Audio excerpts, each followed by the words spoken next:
Ինչ եմ առաջարկում, որ Սուրբ և Անմահ պատարագից առաջ Հայաստանի Արաքելական Սուրբ եկեղեցիներում հնչի Հայաստանի Հանրապետության պետական օրհներգը։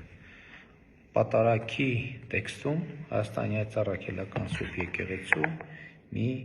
այսպիսի հատված կա և դրանով մեկնարկում են քահանաները ըստ էության պատարագը,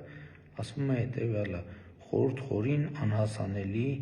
անսկիզբ, որ անմատույց լույսի առագաստում եղող քո վերին պետությունը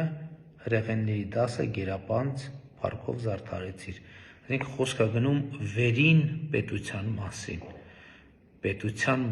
վերին պետության մասին և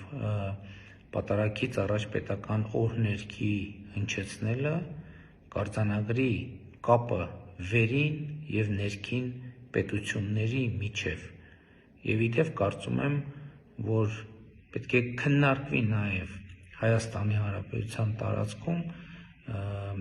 եկեղեցիներում կամ մուտքի մոտ կամ ներսում Հայաստանի պետական դրոշի առկայության հարցը, որը իմիջիայլոց ասեմ մի շարք երկրներում ընդունված պրակտիկա է։